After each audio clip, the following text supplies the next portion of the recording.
want to come back to the experience in India in a moment, but Ashwar, let me kind of tease out something that was implicit in your presentation. One of the big lures of digital currency is the potential reduction of costs, the potential ease of transaction, potentially more inclusiveness, the ability of individuals to have greater access to financial services. I mean, you're already seeing some of that playing out in China. And yet, all of this sort of incredible globalism is happening at a time when in the non-digital world, the opposite is happening. And this gets to the idea of legal frameworks and regulatory frameworks and how the digital economy in general is going to be regulated at forget about a global level, just a regional level. We're still teasing that out. How do you bring all these things together as you're thinking from a central banker's point of view about how to move forward with digital currency?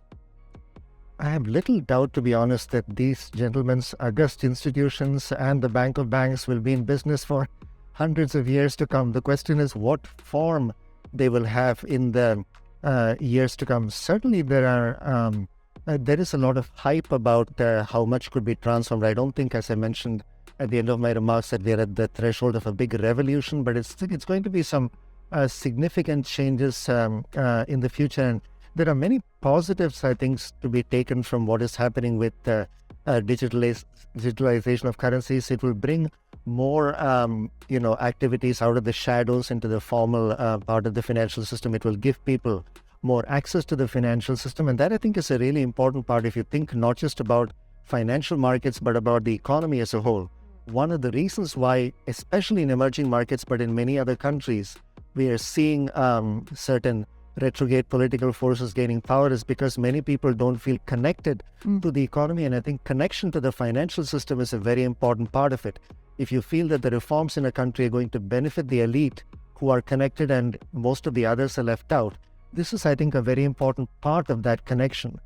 So I think there is, at some level, really transformative power in the new technologies and as central banks adopt these technologies. But I worry also about potentially downplaying certain aspects we are seeing in the world out there. That I think the trust is a really crucial issue. But one interesting question is whether verification can really take the place of trust. As Governor Ingves and Governor Patel correctly pointed out, it's very hard for banks which don't trust each other to have a mechanism that goes outside the central bank.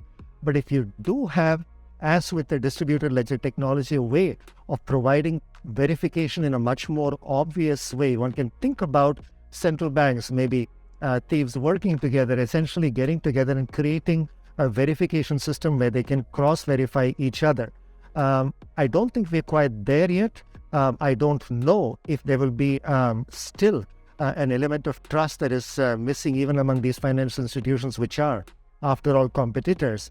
But I don't see it as implausible that verification could start, at least to some extent, taking the place of trust.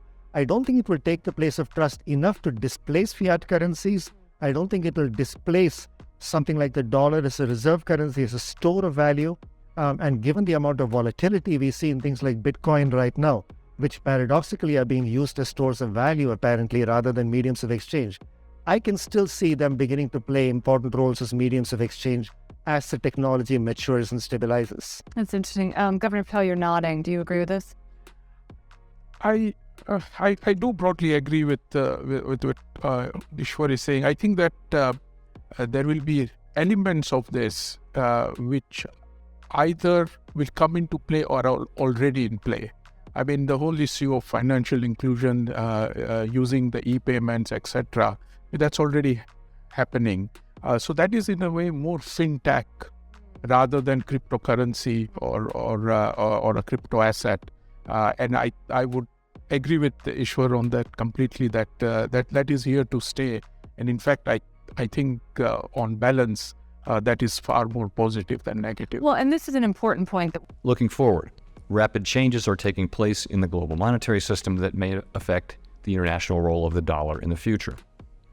Most major economies already have or are in the process of developing instant 24/7 payments. Our own FedNow service will be coming online in 2023.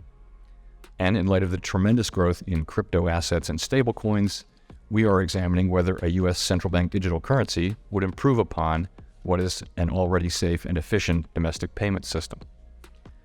As our white paper on this topic notes, a U.S. CBDC could also potentially help maintain the dollar's international standing.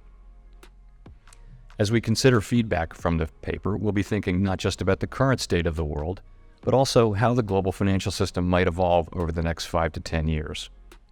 The paper by Jikai Chen and Asani Sarkar, which is on today's program, and our distinguished panelists on this topic this afternoon will provide important insights on this issue.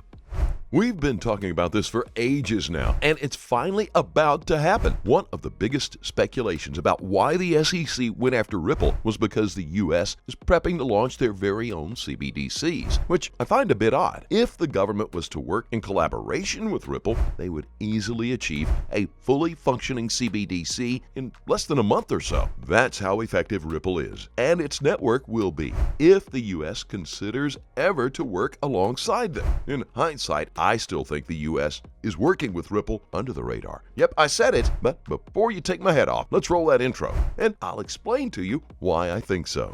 As always, welcome to Moneyside, your favorite crypto channel. If you're new here, hit that subscribe button and turn on notifications so you get updates when we drop new videos. Don't forget to smash that like button, and you can always leave a comment or a question in the section below. Okay, getting back to my crazy theory. I believe the reason the government went after Ripple first over any other crypto is that they want this company to have proper regulations in preparation for the launch of CBDCs on the network. Yes, I understand that meant that Ripple had to take a hit, especially when it comes to profit margins, but that's a fair compromise, considering what they're about to gain if the US dollar CBDCs get to launch on the RippleNet. Imagine if that happened. I bet everyone with as low as 2 XRP will have life-changing money in their wallets when the CBDC drops. It makes literally no sense why the government went after Ripple, but once you take this theory into account, everything becomes a little more clear. Take a look at this tweet. This is the biggest call we made wrong. We thought by being honest and open, the SEC would go after us last.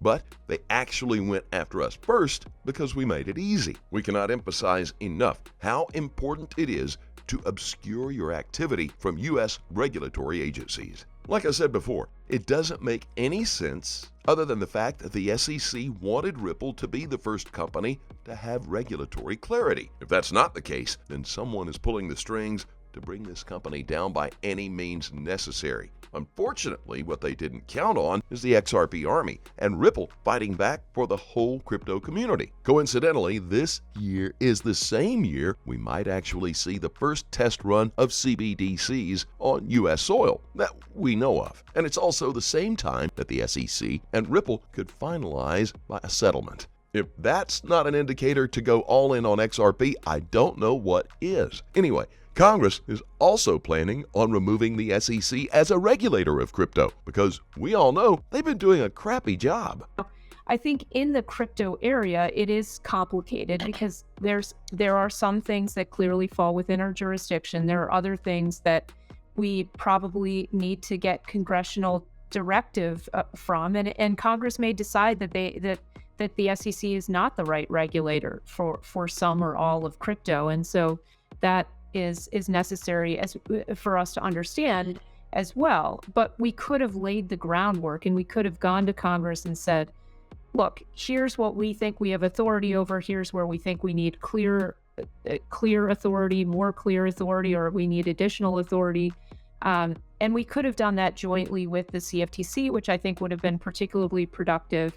But instead, we've all been bringing enforcement actions and not really sat down and had those important conversations.